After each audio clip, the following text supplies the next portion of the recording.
Hey everybody, it's Aaron here, and today I'm going to be reviewing Toy Story 4. Now, before I give any spoilers about this film, I'm just going to give my no spoiler opinion about it. Now, I really enjoyed it. I thought it was very entertaining, it was funny, there's a lot of clever new stuff that they did, the new characters are fun, and it is the best looking film out of them all. The animation is beautiful in this film. You can really see the progress that they've made in 3D animation over the years. When you look at the first film in 1995 and then you look at 2019, wow, they made a lot of progress over the years. This one is definitely the best looking out of all of them. And this is coming from someone who holds Toy Story very near and dear to my heart. I'm a big fan of Pixar and computer animation and animation in general. And as you can tell by all the toys around me here, I'm a big fan of Toy Story. And it's an important film series to me as someone who's a really big fan of computer animation and is really inspired by that. So this movie was... I was skeptical about it at first when I heard that they're making a fourth one, because the ending to Toy Story 3 I just thought was the perfect ending for this trilogy. You don't need anything else. You can't do anything. You can't top that. You can't top the ending for 3. While I don't think that this film wasn't necessary, you didn't need to make a fourth film, but what they did and the characters that they introduced and the fun things that they did and the way that the characters, one particular character, really progressed in the way that this one ended, which we'll talk about that in the spoiler part of this video. It was really good. I don't think it topped the ending to 3. I'm still trying to figure out how to rank it with the other ones. I'd probably have to watch it again before I could really say. But again, it wasn't needed, but I think that it was a really good film. And even on its own, it's a really good film. And with the other ones, I do think it adds some nice new information. It clears it. And I don't know, I do think that it tied the whole series together really nicely. So if you're thinking about going to see this movie, I highly recommend it. It's very entertaining, it looks really good, it's funny. I think you'll really enjoy it. Now, that being said, let's get into the spoiler part of this review. I'm just going to talk about, I could go through the whole plot, but I just want to talk about some of the points that I thought were really good, that I really enjoyed. So, spoiler alert, if you haven't seen the movie yet, go see it, come back, and then we'll talk about all these spoilers. So this is your last chance to click off the video if you don't want any spoilers. Alright, now, let's get into the spoilers. Now that those folks are gone, all of us who saw the movie, let's talk about let's talk about the ending. Well, okay, before we get to the ending, let's talk about some of the stuff of the movie, just some of the highlights, and maybe just go over the plot briefly, but, you already saw the movie, so we don't really need to go into too much detail with that. I like how they explained, first of all, from the beginning, I like how they explained Bo Peep's absence in Toy Story 3. I thought that was good.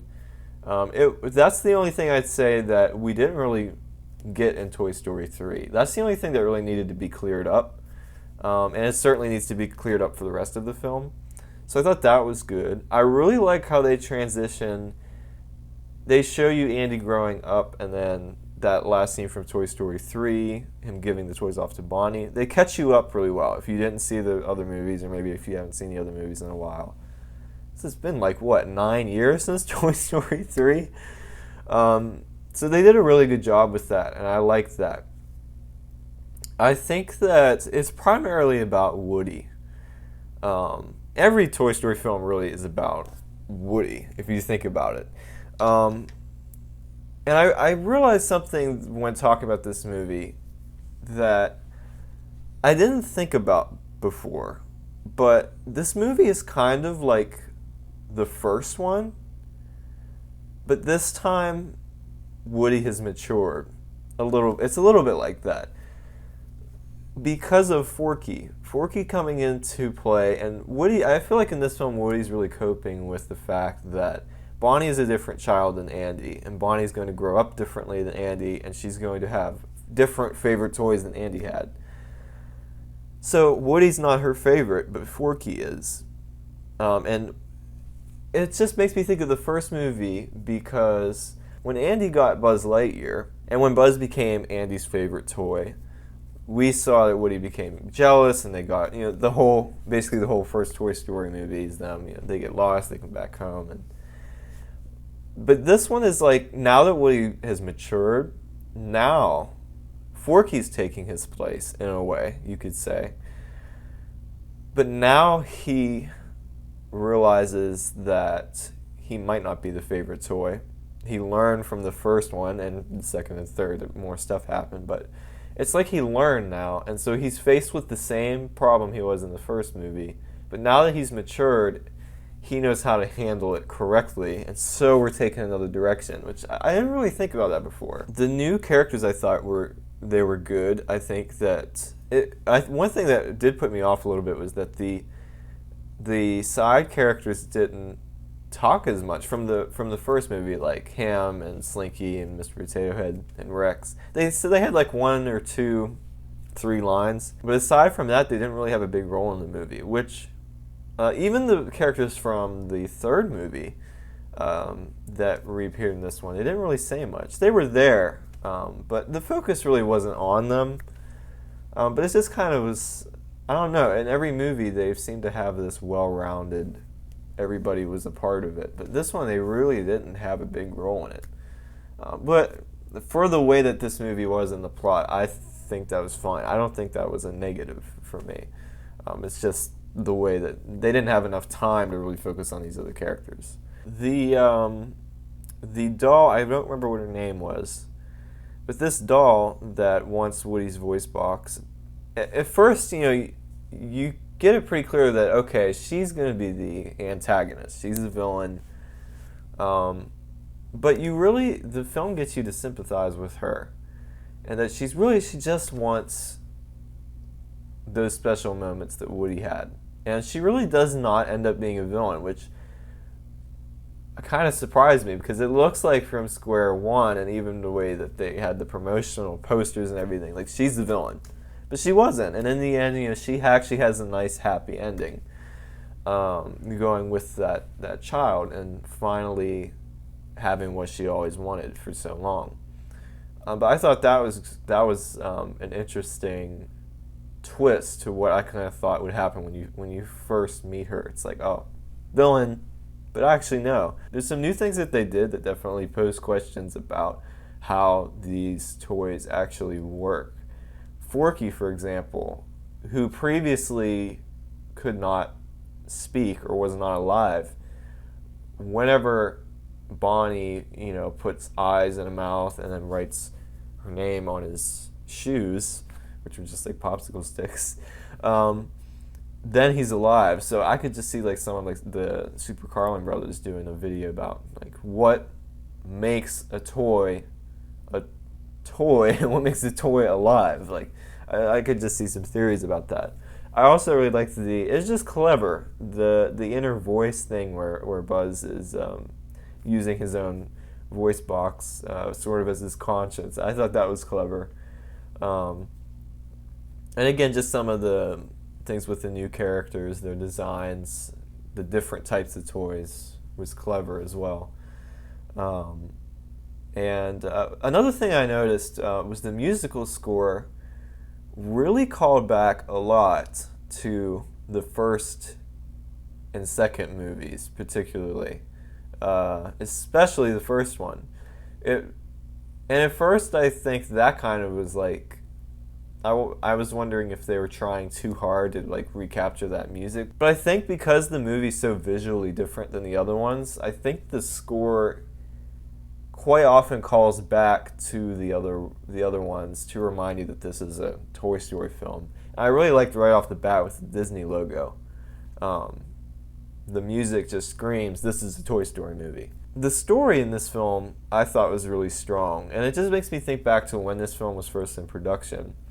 When someone said, I forget who it was that was working on the film, They said if we didn't have a story that we were really confident in and we thought was a strong enough story, then we would not make Toy Story 4.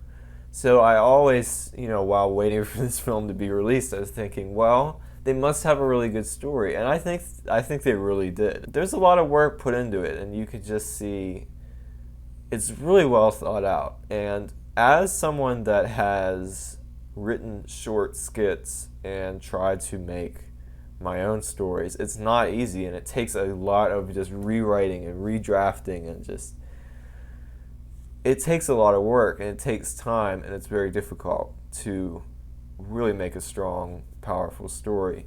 But I think they had a really good story here. And I think that leads us to the ending. The big thing that, I walked in knowing that this was going to be a bit of an emotional ending from what I've heard. So I was really wondering, what's going to happen here. And actually, when Woody, in the film, when he gives up his voice box, I was actually thinking at that point, like, wait a minute, is something going to happen to Woody? Is he going to sacrifice something so that this other toy can have that experience with a child?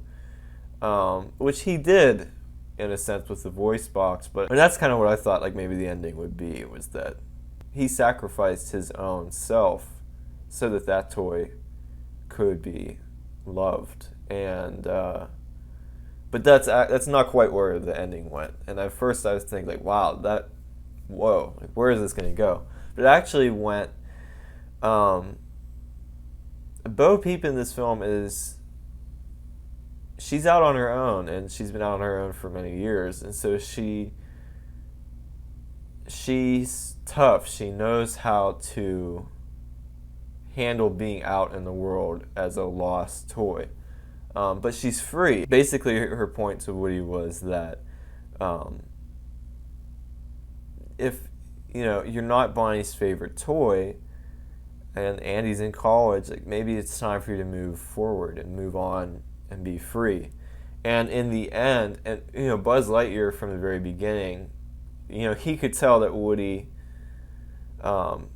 You could see in the film that he knew that he was kind of frustrated that Bonnie was not like Andy, in the sense that she played with different toys.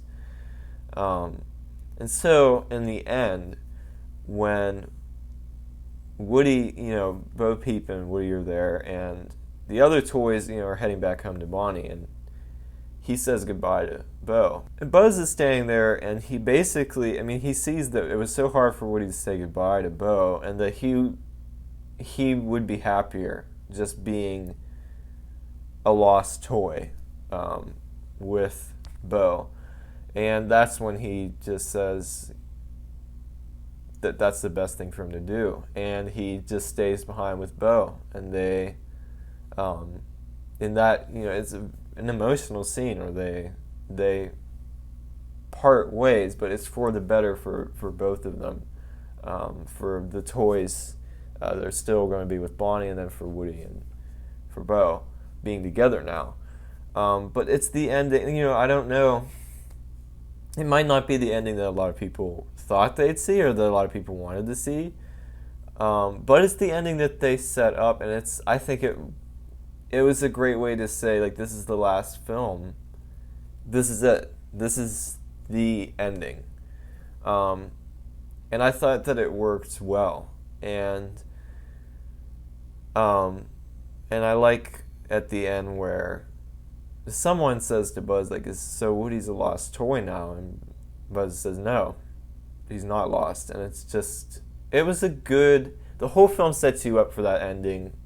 And it was I think a powerful closure of Toy Story as a whole.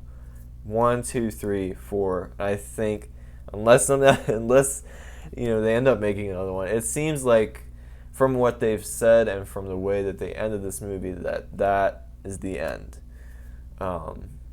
And I thought the film was really good. I'm also, as a side note, there was a trailer for that new movie. I don't remember what it's called. It's about the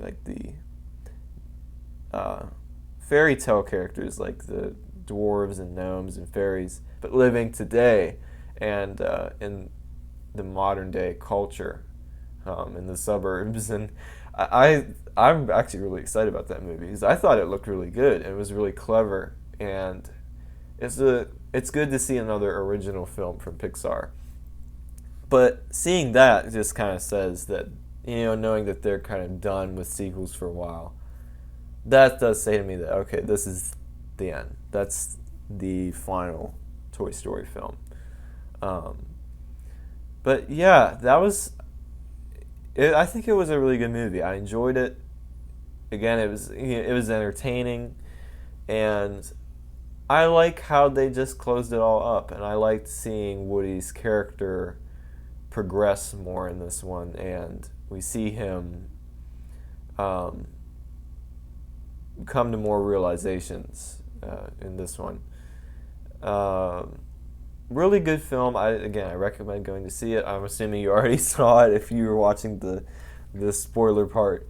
But yeah, I might be missing a couple of twists and turns. I could get into, we could talk about this for a long time. This could be like over an hour long if we wanted it to be. But I just wanted to hit on some of those main points, tell you what I thought, and as I did earlier, just recommend it to you, because I do think that, I was weary about going to see it, but I heard, that people were really liking it, so I'm really glad I went to see it. I think it's definitely worth it. But yeah, so that's my review of Toy Story 4. Thank you so much for watching this video. If you liked it, be sure to leave a like, and tell me in the comments what you thought of the movie. Did you like it? Did you not like it? Whatever you thought, I'm really curious to hear your opinions on the film. And as you can see, this channel is very new at the moment. I'm planning on doing lots of fun video game discussions, and I also want to branch out and talk more about films like this. And if I go see more movies, I'd be more than happy to review them and give you my thoughts on them and recommend them, or maybe not recommend them, depending on how the movie is. So if you like that kind of stuff, definitely consider subscribing to the channel. I'd greatly appreciate it. And of course, it'll help this channel to grow, and it just helps me to see by your audience feedback what kind of content you like to see. But anyway, I hope you all have a great rest of your day, and I'll see you in the next video.